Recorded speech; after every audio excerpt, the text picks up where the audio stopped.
Depression, a difficult topic to explore in the media because of how varied each person's experience with depression stems from. Most of the time, media will over-exaggerate the depiction of depression. Usually it results in the characters being either two stereotypes, suicidal or revengeful. Thankfully, video games have been a great source of exploration in these different depictions of depression besides the normal stereotypes.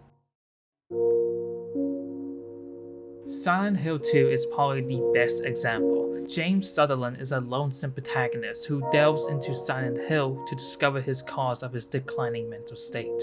Whilst there are many layers to dissect about this game, the overall arcing theme the game does is to explore someone who's so badly damaged. The way to depict his depression is through his inner demons and declined state of mind being manifested into this world, and that's what I want to explore today.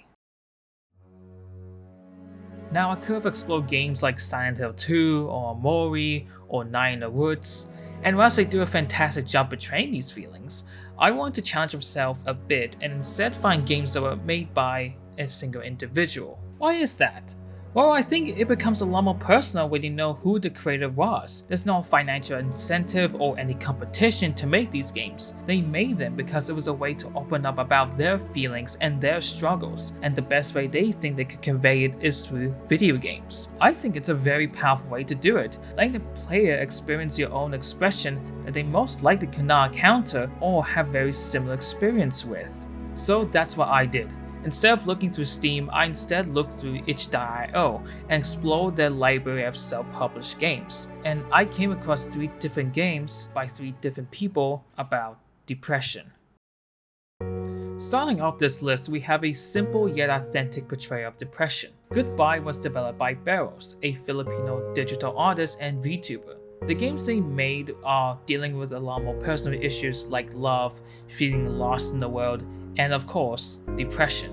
Goodbye tackles with the inevitability of suicide. We are aware that this is seen as her final day. Depending on what you choose, we see her struggle to get through the morning. However, our hardest obstacle is interacting with her mother. They know what they're about to do is going to hurt everyone, but they've already made up their mind and they stay quiet about their plan today. They travel far, far away from their home, and to a train station where nobody will know she'll be there. You are given 4 options to contact, but they all result in the same answer from each of them. What's happening? And then, you jump.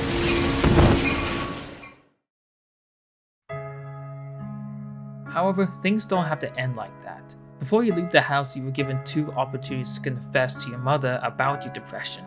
Once they tell her about it, the mother wants to help her out. No shaming, no lashing out, just simply wants to understand and support her. This is a short but sweet little game. You definitely feel that personality oozing throughout, with the Filipino culture being explored and the opening scene where you decide what you wear, should you stay in bed, and should you take a shower, all felt like the really personal things that the developer had to happen. And whilst it does lean into the suicidal portrayal, it isn't exploitative, as even without learning why she feels this way, we already have a good idea that she may not have discovered who she wants to be and feels disconnected to everyone, causing her declining mental health and her plan to kill herself. It was a well-told story that helps to illustrate the importance of communicating with friends or family about your depression and how they can support and be there for you before something terrible happens, like committing suicide. Whilst this was done in a respectful manner, the next game isn't like that at all.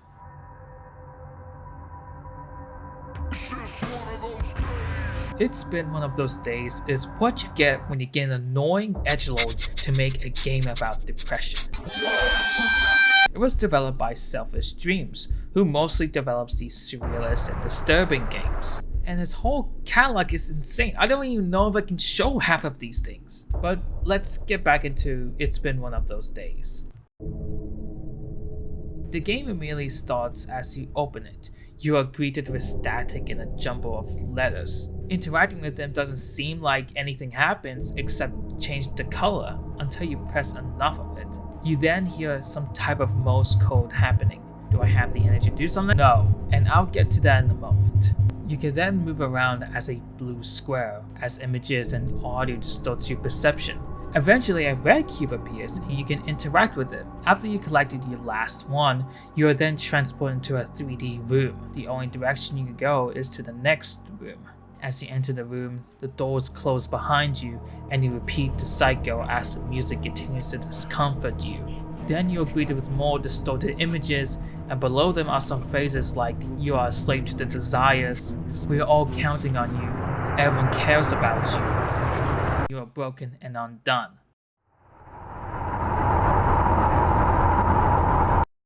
And then the game closes. So yeah, that's that. Now I know I've glossed over some other elements in the game like the Morse code and the distorted audio at the end. Well, I didn't mention this, but when you download the game, you are given some files. Obviously the exe file and a secret locked file. Yep, that's right, it's an ARG. Woo! I'm so happy! Yeah, I'm not covering that. Coming into this game, I only want to explore how game developers interpret depression. In this case, it's a much more disturbing interpretation, and I could dissect some bits. The random letters could be about how the brain is so scrambled with their emotion that they can form proper sentences. The 3D rooms could be about the repetitive and endless cycle of the days as time passes by rapidly. The phrases that are heard at the end could suggest either the repeated sentences that friends and family have said, or your subconsciousness telling you these things. Whilst I think this covers the basis of what you need in a depression game, there's no personality, or I didn't feel like the game dev wanted to tell their experience with depression, and instead made a game that follows the conventions of what depression is commonly expressed and how dark and twisted they can push. I enjoyed the aesthetic of it, but it didn't do much for me personally. I especially did not like the inclusion of the ARG stuff. It's clear there's a deeper story in there, but I don't see the point of it. But this isn't me discrediting his experience. Maybe this is how he interprets his depression. But when you look at his list of games he has made before, you have a good sense that he regularly explores dark subjects, and so I wouldn't be far off if he just made it just because he can. It's a middling game, whilst having some meaning and cool aesthetic, just doesn't have anything more to say. However, the last game in this list is probably one of the best ways of interpreting depression, that doesn't feel extreme with its exploration and perfectly balances between reality and subversion, and it's the one that moved me a lot. And the game is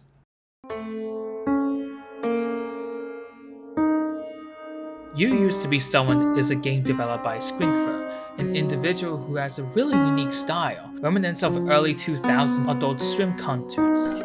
The Bible. This is the Bible. You question the words of the mighty Jimmy? The game is about someone going through a depressive episode and breaking that boundary by setting foot into town and exploring any changes since the last time they went out. Our main protagonist starts off slow. We don't know much about them besides their complex relationship with their parents. As you go around town and go to your first location, the cafe, you have a clear picture as to your current state of mind. They are a very unmotivated individual, a common symptom when it comes to depression. They want to do stuff, but why bother? You get a clear understanding once you see the board. The emotions that's expressed on the board is what I think is the type of experiences they had to go through before landing into this town. Moving forward along, you get a clear sense that it's been a while since you've been out. How long? We don't know. Having depression and looming inside your house can commonly make you lose time, disconnected from the world. That's why our protag gets surprised when you see some stores close or some changes happen. Our protag moves forward, beginning to reminisce about their past, like playing instruments, being vocal in public speaking, and eating nuggets. It was a simpler time and they miss it. It seemed like there was a significant event that happened that caused our protag to have a shift in mood and characteristics. But what event could have done that? Well, we found out when we entered the dance club.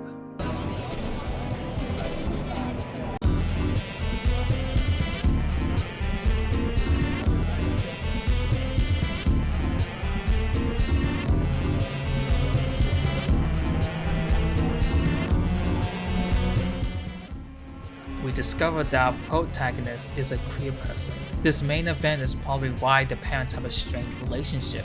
They couldn't see eye to eye and they felt like the environment in the parents' house is not safe anymore. It doesn't help that the music in the club becomes deafening.